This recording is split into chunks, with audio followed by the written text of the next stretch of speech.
Good morning. Good morning. How are you guys? Buenos días. Good morning. It's a very cool day. It is. I'm trying to put my volume up, you guys. Oh yeah. Hold on. That would help me too. I can't, yeah, I'm trying to put, here we go. Happens on a Monday. I know my volume is low here on my laptop on a Monday morning. I can hear you now. Good. Well, it's good to see you guys again. Excited for another successful broker power hour for sure. There's a lot going on, obviously, in the industry. A lot of people are, or a lot of agents don't know which direction to go into. Um, and we just want to reassure everybody that that's what we're here for. We've all been through this before, where it's uncertainty. And I'll be honest with you, one of the reasons I actually got into real estate was for the challenges. Never did I once think it was easy. It was more, how can we overcome what's new? It just, for me, it makes it exciting. So I've always been one for the challenges.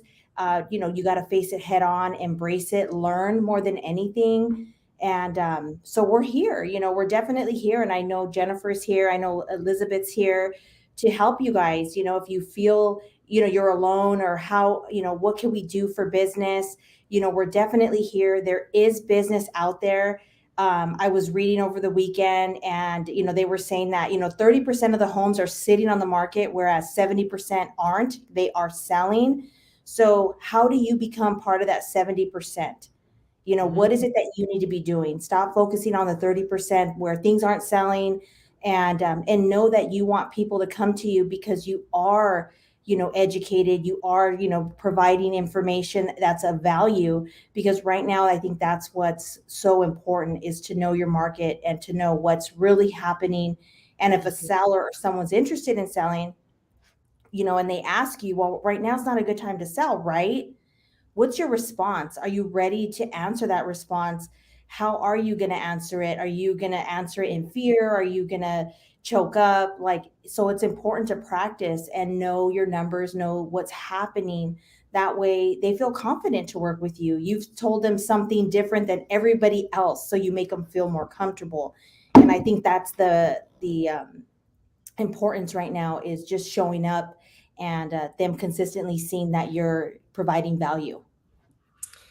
That was a powerful intro. And the thing, yeah, that was awesome. I love that, Sonia, because you touched on so many things that we can dive into and talk about. I love how you said that you got into real estate because you enjoy challenges. And I think that I bet you anything that maybe you had a realtor that helped you purchase a property, and then maybe from there you're like, I'm going to do it better myself. So I'm going to get my license, and I can do this. Maybe I don't know what the story is, but it sounds sort of like that.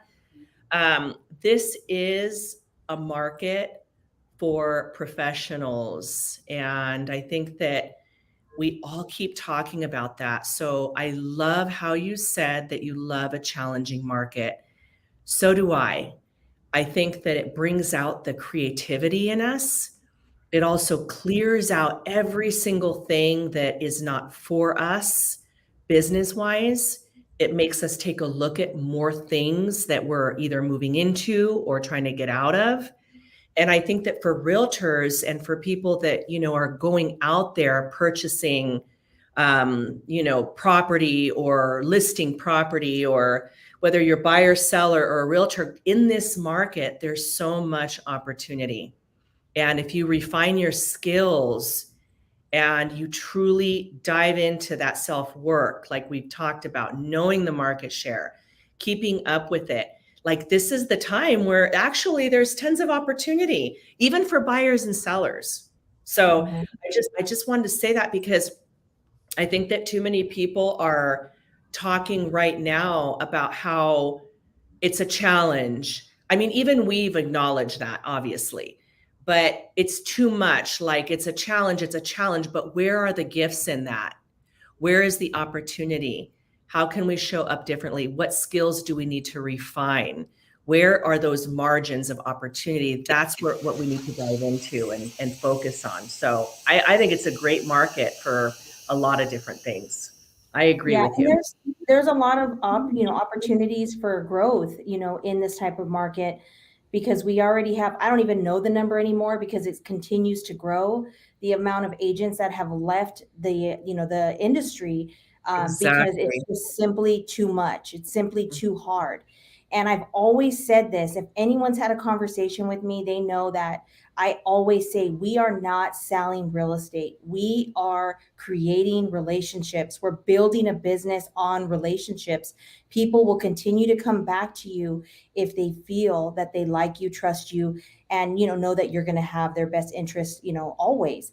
And that's something that I will 100% always stand by, because I really truly believe that if you're a transactional agent where you don't take care of your clients, you're going to be having to door knock, cold call, having to do all of that for the rest of your life. And I don't know about you, but we're not getting any younger. And I know I don't want to be doing that for the rest of my life. I love a good party. I love a good time. So when your clients are inviting you over because they want to hang around you, you're doing something right. You're building that relationship. On a scooter door knocking. Imagine that. Yeah. Hey, if you're in shape, why not? But I totally get you guys. I do think that this is a relationship-based business. And now more than ever, like, we've got to take a look at that. How do our clients see us? What is it that we're doing? Because I'm noticing, you and Elizabeth, both of you guys are out there in the market share and you're actively selling and you're getting a lot of transactions in. It's kind of like, oh, this is cool. Business as usual, and we're moving along. And why is that? It's because you're professional in your approach. You have a book of business and you have those people that you've nurtured over the course of time. And so that's where it's at, where people think, well, this is a transactional business. I'm done with that one deal. And it's not. This is a relationship-based business. It's just that real estate's our product, Right. And so it's relationships that we're building here, and people need to tap into that, calling people up. How are you doing? How is it going for the holidays? What do you guys have planned? What party can I attend? Whatever absolutely. it is to build those bonds. So I think it's phenomenal. That's why you guys are thriving. I was listening to, I was listening to a podcast this morning. It comes from one of the top ranked team system companies that's out there. Actually, Remax had hosted them last year. And they said, I'll piggyback what Jennifer said, it's a skills-based market. Mm-hmm. It is a skills-based market. So Sonia came in a challenging market, and look, she succeeded. I came into the market where I started getting fed up with agents not wanting to do their own job and me having to negotiate all their short sales. So I came in. Every one of us has a skill. And I think at this time, we need to master what that skill is and look deep within ourselves. Because if you think about it, and during the pandemic, who can disagree on this one? It was really easy to get a listing or to get clients because people wanted to sell. At one point, we started seeing the interest rates were so low, people wanted to sell, they wanted to buy. And basically anybody that just had gotten their license literally a month ago was, they started producing. But what happened to everybody else? They're starting to sitting back for some odd reason. No, those that are out there, a lot of agents are getting out of the market. Why? Because they haven't tapped into their skill, or they haven't figured out what it is, because they probably came into a market where it was easy to get the business. Mm-hmm. Now this is a market where it's challenging. So what is it that we have of value, or what's our skill? We got to tap into that and go out there and show it, because it's a skill-based market. Consumer wants to know, what is your skill? What is your niche? Where do you come from? What do you do? What you can do that's going to be different from just the ordinary agent, which honestly, we're not ordinary. We have what it takes.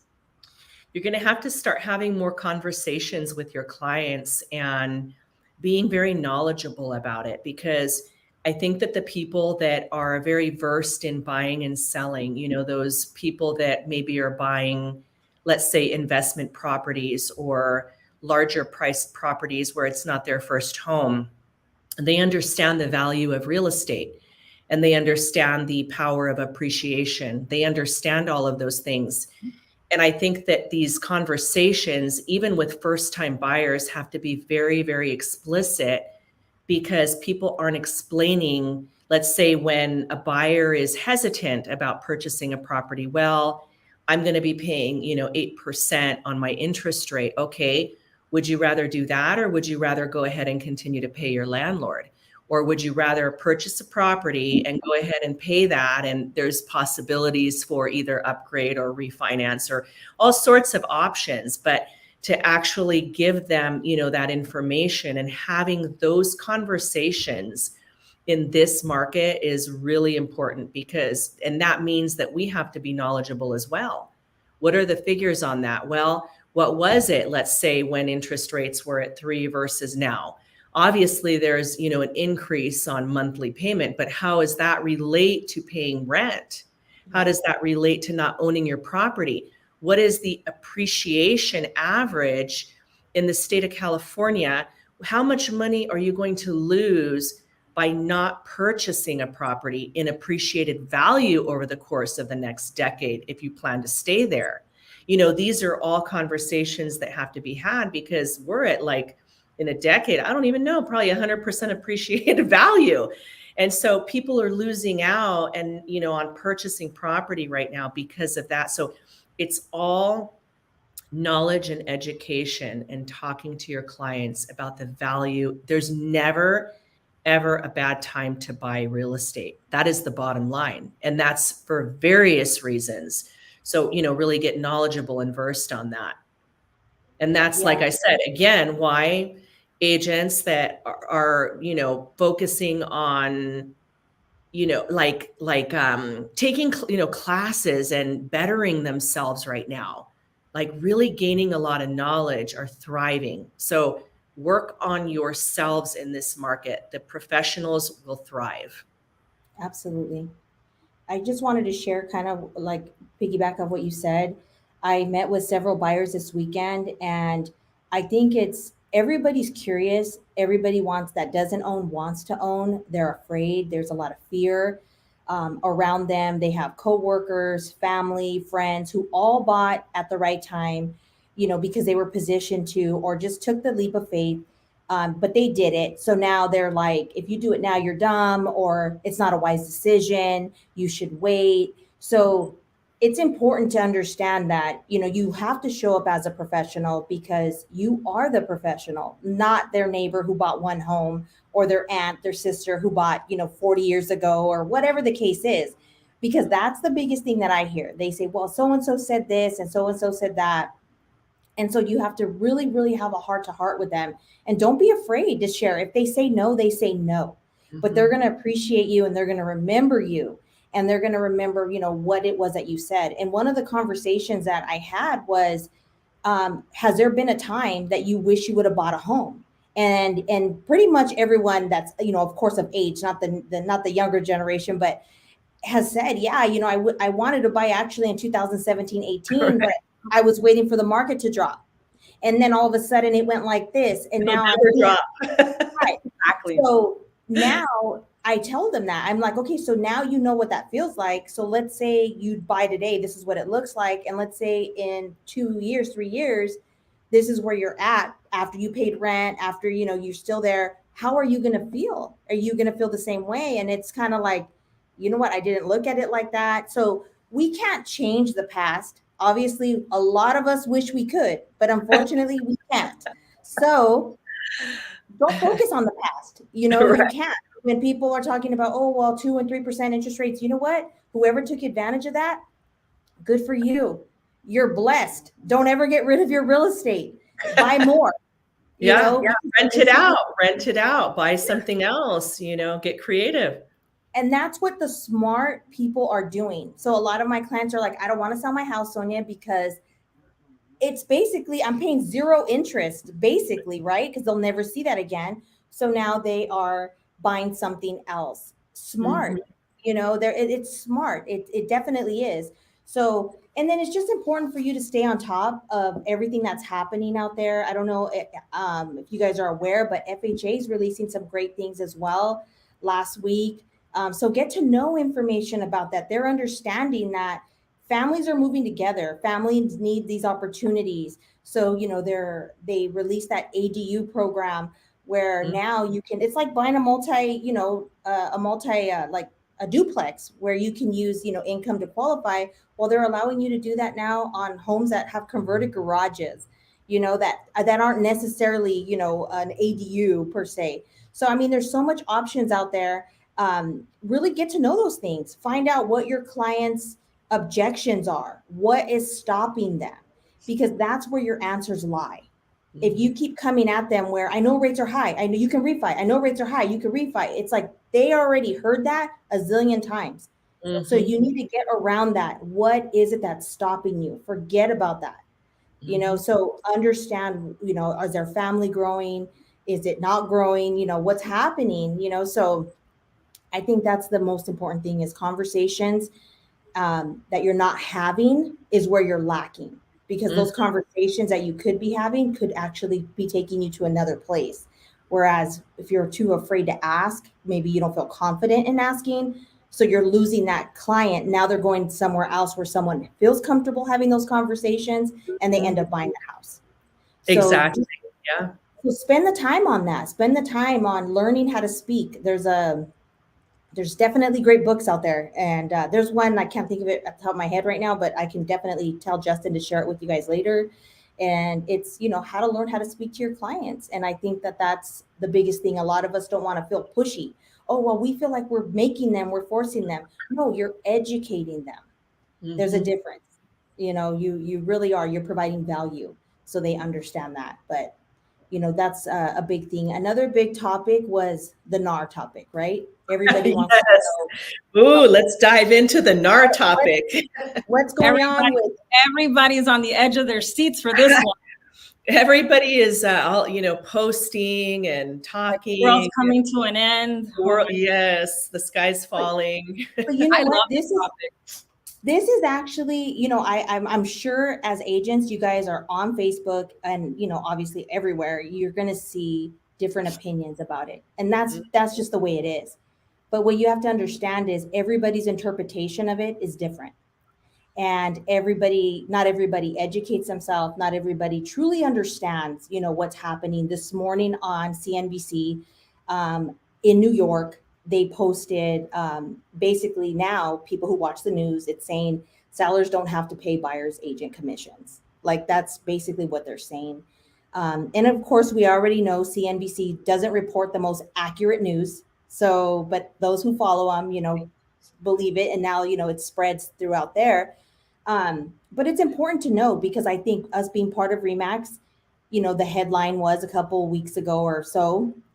RE/MAX is now, no longer going to make their agents, be part of NAR. It's going to be an option. What's happening? And Jennifer and I both did some research, and there's a lot more to it than just paying a commission. It's a lot more to it. That's the reason why RE/MAX, kind of did that. And it's in regards to there's other lawsuits that are taking place that they're kind of trying to keep silent because they're trying to make the commissions, be the bigger one. But there's a lot of leadership, unfortunately, at NAR that is, in the midst of lawsuits for sexual harassment. So there's a lot of things going on. And that's why RE/MAX took the stance and said, you know what, you're supposed to be providing value. You're supposed to be, guiding our agents, protecting our agents, and bringing us, like I said, value. And if you're too busy doing other things, then we're not going to make our agents come to you any longer. So that's kind of what that's about. I think it's important for, you to stay on top of what's happening. But I think, obviously in California, it hasn't hit us yet. It's not here. But, it's always good to be prepared. That's the key, is to always be ready. That way, if you go into a listing presentation, you might have a seller who is glued to, CNBC and is ready to basically attack you at that point. So you have to be ready. You have to be ready. You know, you have some sellers who that's all they do, you know, is research studies. So they want to see how you're going to respond to it. And that's where emotional intelligence is so important because we get Yes. emotional. They're going to tell right away if we're triggered, if we're uncomfortable. Your body language is going to say it all. So it's so important to have those conversations, even if you're talking to yourself in the mirror. Look at yourself, record yourself. How are you responding when you are asked a question that you're uncomfortable with, or maybe you're not sure of? That's when they're going to be able to tell, okay, this person doesn't know. And but you come in confident, you know, and you can explain to them, this is what's really going on. So the rumors, and I've seen different things. People are saying that the reason they made these lawsuits was because they weren't disclosed, they weren't aware. And that's hard to say in our contracts because obviously if you review our contracts, it does say that, you know, the brokers paid a certain commission, the listing broker, and then you have a co-op agreement with the other broker. But I can tell you that I don't know how many times I've reviewed listing agreements and there's no amount in the co-op. Yep. The agents aren't sure how to fill out this form. So that's again why we do Forms Friday, because we want to make sure that you're protected. Also, I noticed I wrote an offer yesterday, and I noticed on the RPA they added where it does say if they're asking the selling or the listing agents, you know, to pay a different compensation than what's offered. So they're starting to get more savvy about it. They are putting it in there because California is prepared. They don't want, you know, obviously to get to that. But I think you have to definitely be mindful, pay attention, and just don't be afraid to have those conversations. I think Jennifer and Liz and I, what we can do is maybe we can have a class where we talk about it, or we, you know, get further into it, so that way you guys are more prepared when you do come across those things. It might be good to do that just because I think so many people are talking about it. What happens is this, is that when people talk about something, kind of, I think like you and I were mentioning, I think it was over the weekend, Sonia, is something that is maneuverable and not such a massive, huge deal becomes the sky is falling.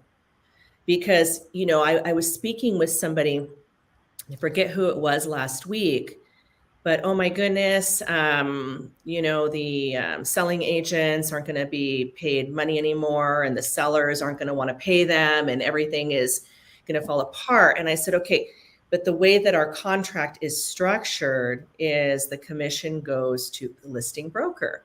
And just like you explained, you know, at that point, the listing broker pays the selling office. And so it's paid to the listing agent broker. And then from there, the agreement's already in place that the client is aware that there's a cooperating amount going to the selling brokerage. And it's really like, in my mind, when I'm thinking of this and I'm like kind of reconciling the situation, if and when it does hit us, which I think like we were talking about, it will, maybe in a few years we'll be there. But it's really as simple as like in my mind, at least, and maybe I'm off, maybe I'm oversimplifying it, as explaining to the client the value of the cooperation with a selling broker, to say, you know what, we're placing your property in the market. This is the commission. Yes, we, you know, have the option to pay a commission to the selling broker.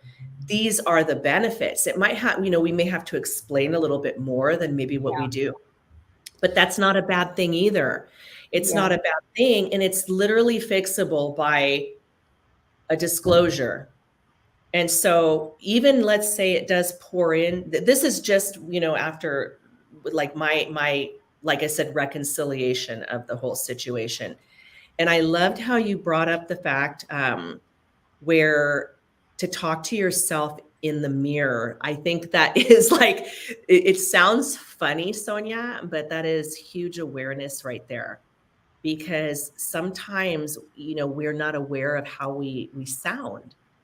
And I think that's freaking amazing that you mentioned that. Like, it's freaking amazing because it's like, talk to yourself in front of the mirror. Do you sound professional? Do you sound eloquent? Do you sound like you know what you're talking about?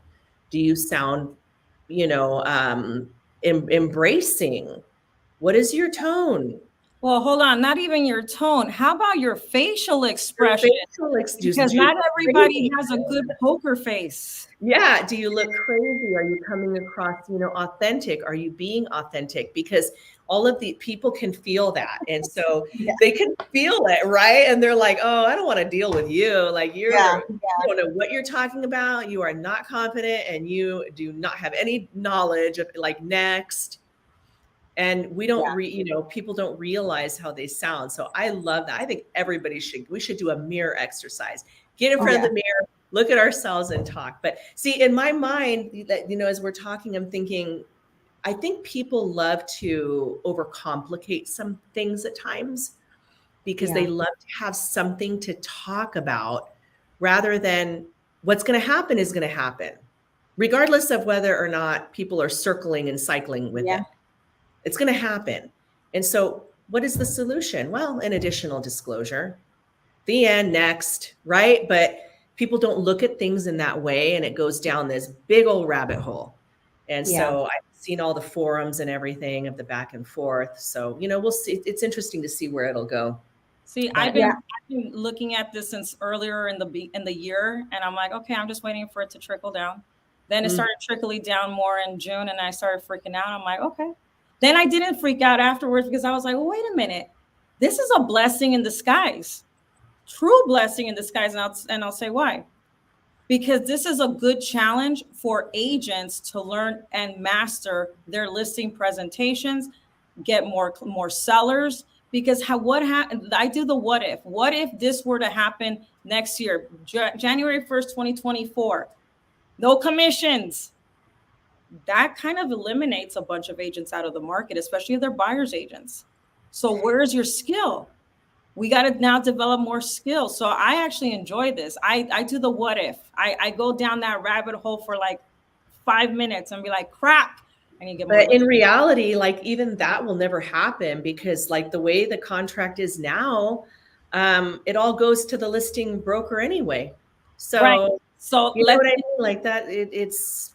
So we get encouraged. I encourage the agents. This is what I get at with my office. I encourage the agents, start getting listings, start working on your listings, start perfecting your presentations, start learning how to master your market share. Let's start doing this. And they're like, oh, you know what? That's okay. And then they start moving on it because we have skills. We're buyers agents, listing agents. We work with investors. So, I mean, hey, master all of them. Mm-hmm. Why not? It goes back to the relationship. It really does.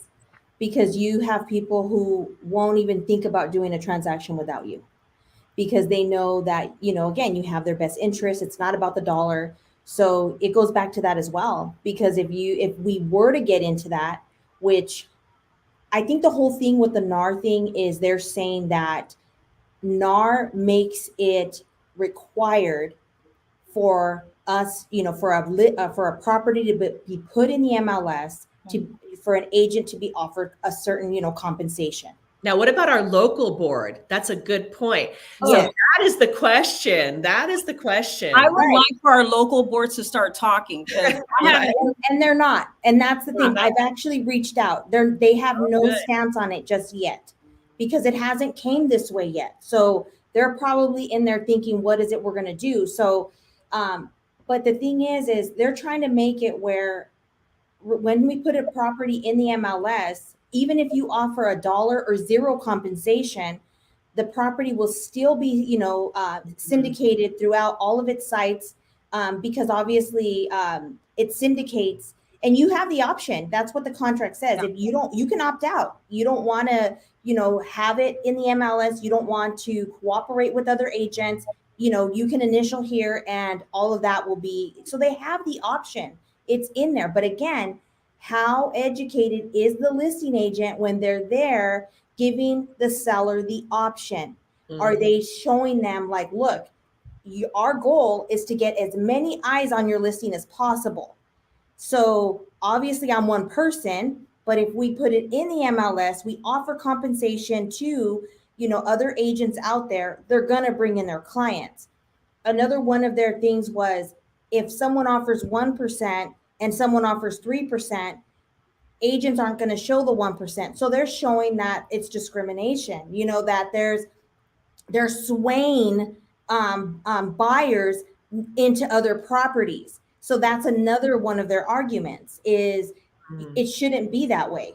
You should show my property even if I'm paying you $50 because you're going to have the buyer pay you the difference, or you're going to ask for it from the seller, but that's part of your negotiations, where before commissions weren't part of our negotiations. So there's just a lot out there. But like I said, for me, what I get from it is make those relationships, talk about these things with your clients. Don't be afraid. Let them know how ridiculous it is that, yes, everyone's sue happy. Everyone's going to sue when they can. But at the end of the day, they get more money by working with the real estate agent, and they're protected, because obviously if they don't have that, who's to say, the buyer decides to sue them later on down the line. And go over the benefits of non-dual agency. All my agents that I've ever worked with know I refuse to do a dual agency. I did it once and I will never do it again. And it's impossible. I don't care what you say, to represent both parties equally. It's just impossible. Someone is always going to feel that you favor the other more. It's and so especially funny, in this market. It's so funny, Sonia. That is so true. Like what you just said right there. Somebody is always going to be favored over the other. And this even applies. And, this is real talk right here. So we can talk real talk here as we're like in real talk. Even when we have a double end within the office with two agents that are at Remax champions. Oh, Lord Jesus. With two, and there's, like a situation that occurs as a broker, like let's say it's an outside agent, you can go really hard on a stance. Okay. If it's in-house, you have to sit there and literally mediate it and take a look at both sides and just go by the data that is there. And then somebody's always unhappy, right? Like somebody's always going to be unhappy because they're like, you should go harder on that person. Well, I can't because that's what the contract says. Yet if it's outside, all day long, I will fight to the death for, for our transactions. But same thing, clients, when you're doing and you're involved with a dual agency, it is a challenge because it's like a conflict of interest. Yes. So I'm with you. I prefer not having double ends, and I prefer not maneuvering that. Because what consumers believe is if I cut out buyer's agent, I get a better deal. That's why they're coming to you. Don't think they're calling you off, the internet. Hey, will you represent me? Because they like you. They don't know you. They just assume that they're going to get a better deal. So that's what you have to look at. And I know, yes, the dollar looks great, the double the pay or whatever the case is. But like I said, during that transaction, is it worth it? Team up with someone. That's usually what I usually do is I tell them, I personally don't double end because I want to make sure that you are represented 100%. And they respect that. They understand like, oh, wow, like I didn't even think about that. It's important. And like I said, right now in our market right now, I can tell you that I've had the most complicated, transactions because buyers believe that the sky's falling. I should get whatever I want, the moon, the stars, and everything else. And sellers are like, well, I don't have to sell and I'm sticking to my guns. And so you being in the middle, trying to do both, you're going to kill yourself. Honestly, you're not going to sleep, So that's why it's good to have another agent, especially like she said, an agent you don't know, because then you can bark at them, It's like you're either going to kill yourself or somebody's going to wind up like, it's usually the latter. Somebody's going to wind up really unhappy. Yeah. And you know what? It's important to have good relationships though with agents. Create those relationships from the beginning, because I'm not to cut you off, Liz, but I just had a really difficult situation. And from the beginning, I was honest with my the buyer's agent, and I told her, look, this is what you're going to be dealing with, because this is what I'm dealing with. Bear with me. We're a team. Let's make this happen. And trust me, if I hadn't had that conversation with her, I don't think we would have closed. I really don't.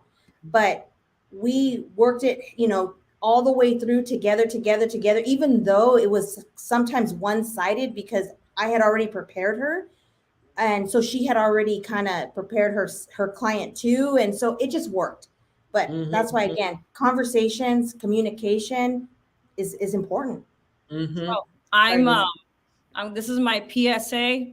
I support Sonia 100% on that, because I am a victim of that in the month of August. And let's change that terminology. You're not a victim. You have learned a valuable lesson. I learned a valuable lesson. My client caused me indigestion, insomnia, and I wanted to wring the guy's neck. So because you said we're speaking real, this is real, people. Yeah. I wanted to choke my client out. So I am thankful that I was able to close the transaction, but please avoid at all costs. Yeah. Try to handle everything yourself, because literally, it was my whole month of August, I didn't sleep. Oh. So sorry. That was my full disclosure. Yeah, no, there's nothing wrong. Team up with another agent. We have Champions Real Estate, which wouldn't be a dual agency. So find an agent from Champions Real Estate and team up with them, have an understanding with them. And that way Jeff and Jennifer could go at it. Yes. Brother and sister. Exactly. That is a great solution. You guys are full of solutions. I love it. Oh my goodness sakes. No, but we do believe that it's important also too. I know Liz and I wanted to get into, what you should also be doing right now, to stay relevant, to your, there's actionable advice for you guys, to do. So we want you guys to stay focused. We don't want you to be afraid. Don't fear the unknown. Just work, move what you do know. And I don't know if I got cut off. You're here. Oh, okay. I'm like, what happened to my screen? You guys got disappeared. Okay, there you are. So like I mentioned, stay connected with your clients, with your leads, anyone you meet at open houses. Not every agent follows up. So make sure you guys are doing the work. And I can't stress to you, real estate is a contact sport. You need to be connected. So, and do different things. That's why we try to do different events and stuff like that, just to stay connected and having our clients, and leads and people we're talking to look forward to meeting us. Give your clients, compelling reasons to buy and sell. Think outside of the box. Like I mentioned, why would be a good time for someone to buy right now? A lot of buyers that I've sold to 10, 15 years ago are now back thinking, is it a good time to buy an investment? Sonia, if it pays basically for itself, I think I want to do it. Sonia, if it makes sense, if it's going to be in an area where I can enjoy it as well, let's do it. So, it doesn't have to be a first-time buyer, because maybe first-time buyers right now, maybe it is not the time for every first-time buyer, because maybe they're $20 an hour, so they don't make enough money. There's different reasons. So focus on, who you think would be, beneficial in this market. And, just look into the other loan options. There's a lot of different lending options. I know that I always butcher the name, but the DSCR loan, I think it's called, where it's the property only that has to qualify, as long as there's enough rental income. If they have, 20% or 25% down, that's what it's based off of. I mean, there's so many different options. Just, throw them all out there, because you just never know. Show them how to add investments to their business portfolio. But you know what? You hit like a really good target right there, Sonia, because I think that right now everybody should be calling and, talking to their database, right? Like all of their past clients.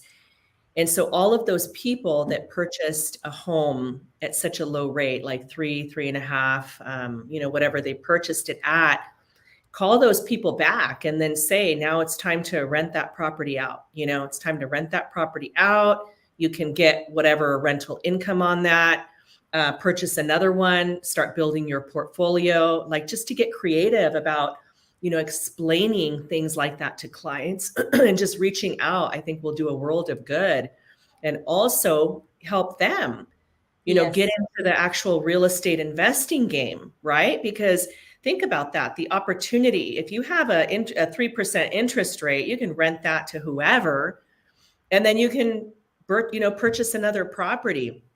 And then, I also think the same thing, having these conversations right now with people, you would never I see it happen over and over where right now we should be talking to clients, people that are going to buy and sell.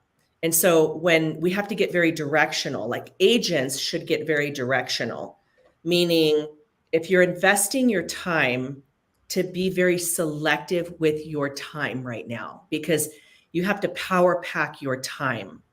And how many events do I see people going to, like real estate events, but the only thing that is there are real estate agents. And so you're not networking with clients. You're going to events and you're networking with peers, which that's good. I mean, you want to build relationships, but you want to be focusing on going and hosting events for past clients or touching base with your actual database. Like that's where the turnaround on revenue is. So I kind of wanted to point that out because, there's a lot that goes on in the holidays and then you see everybody everywhere, but it's really not even working your database. I was, like I said, I was hearing this podcast this morning and they actually made a mention of something which I found kind of interesting because like I said, we all have our niches or our niche, sorry if I said it incorrectly, and all of our skills.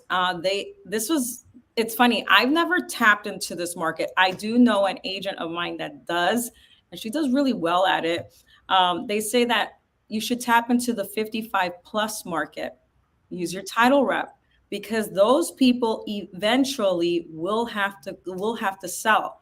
They're saying that 65% of the over 55 community in the United States control the sales in the United States. Isn't that crazy? And there's not there's some people that do it, but I know one agent in particular, she handles the 55 plus the senior crowd, and she gets a lot of business from that. Obviously, if they don't want to sell right now, eventually they're going to have to sell, downsize, relocate, something happens, something unfortunate, but it's all about, obviously maintaining the relationship. And it may not happen right now, but eventually when it does, they're going to remember, oh yeah, I remember Sonia was contacting me. She sent me some vital information. Maybe this is a good time to sell, things of that nature. So in perspective for prospecting, people may want to try that. Or the other one was, I heard this from a commercial agent, actually. He had mentioned to me that agents should tap into the ones that have a lot of equity in their homes because they can buy investment property. You just got to teach them, hey, like what Sonia said, if it's a good buy, a good purchase, it's a win-win for them that they can handle, they can monitor, whatnot, and just talk about their options in regards to that so that they're just not having one property. They can build their portfolio. That was like something that I was listening to this morning. I'm like, that captured my attention. One, that the seniors over 55, they control 65% of the sales in the United States, which is crazy to me. I didn't know that. I was like, that gave me an aha moment. Yeah, they don't know. And obviously sometimes their family members don't know what to do. They put the property in a living trust, but they still don't know what to do. All they want to do is sell, but maybe having conversations, see where you could go from that. It's an opportunity. Yeah, and become part of groups. I know Remax has an SRES, which is a senior residential specialist certification. They have a group. It's a Facebook group on Facebook, and they meet once a month, and they're from everywhere. New York, just everywhere. and everybody kind of gets together and masterminds, and they're referrals. So you get referrals, from those agents if you're in a particular area. So I think those are great things to do. Like Liz mentioned, it's definitely a big market. Um, I have a lot of experience also with working with, probates, and also with, trust people who their parents passed, and it's like, here's the keys. We don't want to do anything to the property. So again, build those connections, get familiar with how estate sales work, you have those different options for those people that are in that that situation. I think even talking to people 40 plus, because it's their parents. A lot of times they're in charge, not necessarily the 80 or 90-year-old, because they no longer can make decisions for themselves. So now their kids are the ones, doing the work for them. So reaching out to them and even speaking to them, once your parents get to this age, this is kind of what can happen, or this is, what I offer. Talking to them too, because most of the time it is not from the actual senior I get the call. It's from, one of their kids, their siblings. So true. That's very, very true. I think it's just times to get, very proactive about a lot of different things. It's funny. I was talking to a lady that was, I was just talking to her on a recruit, to join. She's going to join the company.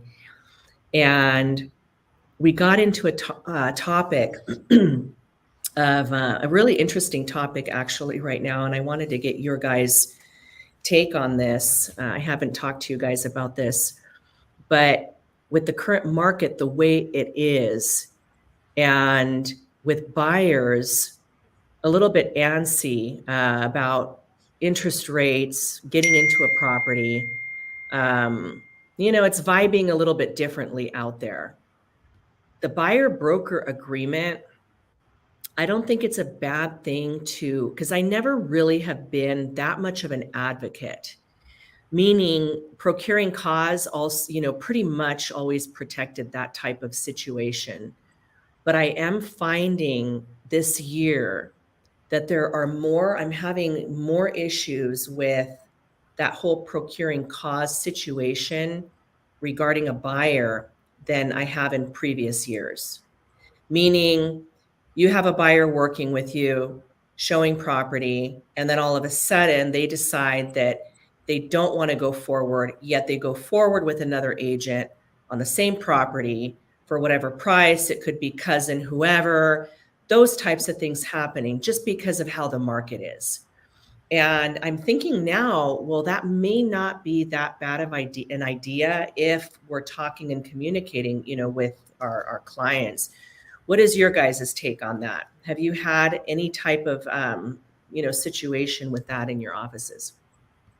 I've done the BRE myself all the time with all the buyers. You do? Okay. All the time with all the buyers. Yeah, I think it's wise right now. Yeah, I think it's wise. That's good. For the simple reason. Yeah, I know you don't, huh, Sonia? Like you're more. I don't. I never have. I don't know. To me, like I said, I just feel like if you don't want to work with me, then I don't want to work with you. There's too much, it's going to be ugly, and I just prefer not to do that. But I mean, knock on wood, I haven't had that happen. So maybe if that were to happen to me, then maybe I would feel different about it. But I can tell you, I did an open house about 2 weekends ago, and there was a couple there, and I asked them, tell me what you think about the property. They started talking to me, and they were kind of telling me what they were looking for. And I said, oh, okay. Do you guys have an agent that's helping you? And the husband was about to say something, but then the wife says, well, we're kind of looking by ourselves right now because my friend's cousin is a realtor. And she said for me not to bother her, just when I have the house I want to make an offer on, for me to call her and she'll write the offer for me. There you go. Yeah, things like that. So, she was forthcoming and honest. And I just told her, you know what, I'm really sorry to hear that. I said, because honestly, an agent's job is to work with you throughout throughout your whole journey, not just to write the offer. I said, it's important that, you know, you establish that trust, that relationship. And the husband like had my card. He goes, yeah, that's why I'm taking your card. That's why I'm taking this. I already told her I'm not working with that lady. Like I already told her, you know, so, you know, like I said, and that's why I'm saying you have to have those conversations. Don't be afraid to ask.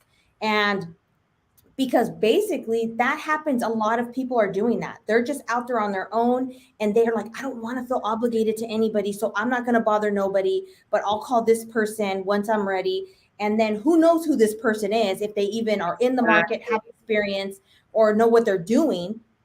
So those are the reasons why it's important to show up. So I just asked them for their information. They gave it to me immediately. I started sending them listings. I've been talking to them ever since.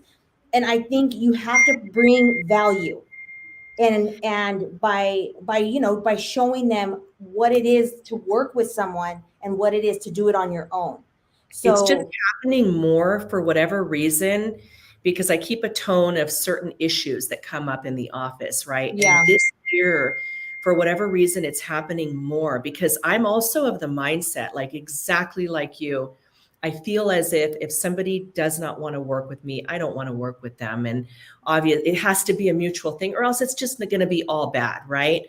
But in certain circumstances, it's happening. And I heard it again last week with, you know, this person I was talking to, and it's coming up over and over where I don't know if it's the market or what, but people are at the end saying, well, I have uncle so-and-so or cousin so-and-so that is going to write the offer on the property. And in those cases, it's a little unfair because yes, like somebody's been working with the client. So to protect oneself, you know, I yeah, think that it's not a bad idea. And I've seen it happen over and over. yeah, This is just very strange. So my experience was with that is the reason why I say I use it all the time with buyers specifically is because early on as a realtor, I'm going to say it, I got burned twice.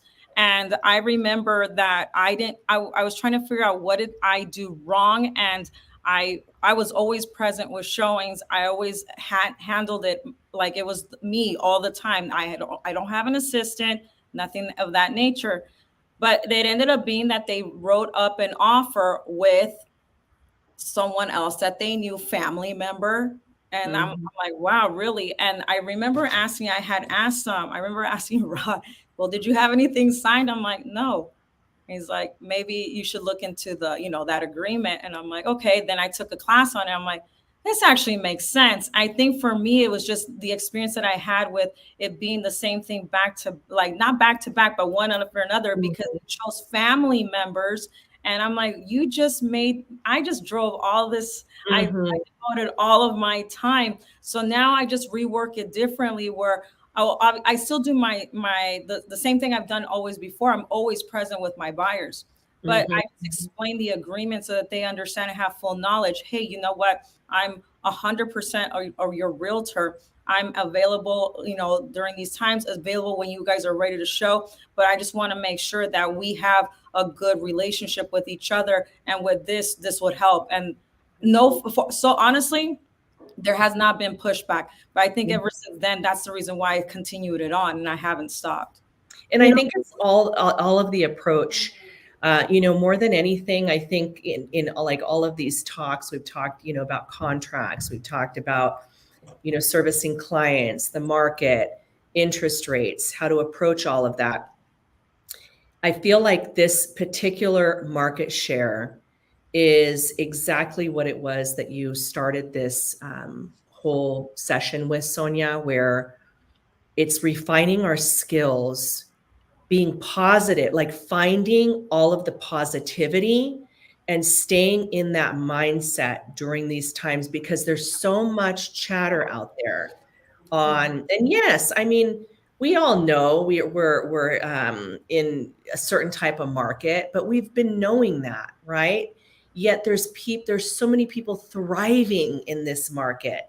And so instead of taking a look at that other part, like, oh, wow, you know, the market is this, and this, change your focus and take a look at what are those individuals that are thriving doing, right? Like network with them, find out the tools, stay close to clients, stay in that positivity mindset, stay in the growth mindset, because from the very beginning, like these types of market shares, yeah, it's going to clear out some people. It already has. I mean, that is the reality of the situation. A lot of part-time agents are not in the game anymore.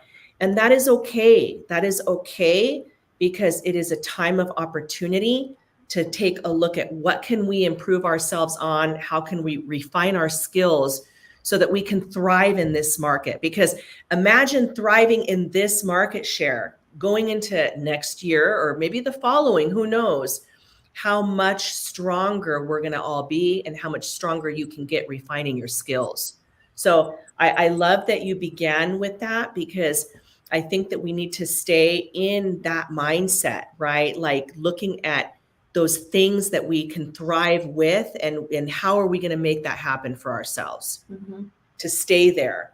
So that's the one thing. And also, like, you know, not listening so much to, I think, social media, because people love to, you know, put the sky is falling out there, and not listening to that, like really listening to things that are going to help us progress, like real things, not just because that all that social media stuff is fake. You know, people like to create also so much stuff on there. It's all in the yeah. you know? Well, people go on there to find for, even if they're right or wrong. Exactly. You know, it's like they go through something and it's like, oh, this quote's for me. Oh my God, I was right. Okay. You know, so the answers are within, you know, the answers are within. And like Jennifer said, just team up with the right, you know, with who you feel is going to guide you in the market. And we have plenty of great agents here. And that's the beauty of it, is, you know, you're able to, you know, get together, call on them. And you'll be surprised how many, if when agents are doing great, a lot of them like to talk about it. You know, they're not afraid to, you know, sharing is not going to hurt their business. So if anything, it's going to help. So, because you learn a lot by when you teach, you know, you do learn a lot, because you say, oh, I could do this differently too. And I could add this. So it's always a good thing. But I think one thing that we have to realize is, you know, we can't lose hope. You know, whether it's a hot market, a warm market, a cold market, they're all still markets. So just find the gold in that market. And I think that that's how you'll survive. And there's a lot of people waiting for you to touch on them. You know, I truly believe who you're meant to work with, you're going to work with. But it's a matter of you finding those people, you know, and them finding you as well. And so no one can take what's already yours. Absolutely. So, ladies, guess what? Our time is up. It's been an hour. It's been an hour. I did just want to say, and I probably have like 30 seconds before our little window thing Timer goes off. Yeah, before our puts us off. Just, you know, for everybody to utilize, like you just said, all of the tools, reach out to people. We have so many people here in the company that are thriving right now. We are so fortunate that we have so much production and so many people that are thriving and they want to share. That is the beauty of what we're doing. Use your resources. I'm here for you. So is Elizabeth and Sonia. Reach out to us if you need help. The marketing team, you have an array of resources. Do not stay solo. Reach out to us. We are here to help. And with that said, ladies, it was wonderful. Don't forget to register or sign up for our Christmas party. Yes, Christmas party. Take a look and make sure you're looking at all of our notifications. You guys get all the text messages, open the emails, look at the text messages, and make sure you stay engaged. All right. With that, bye. Have a good one, champions.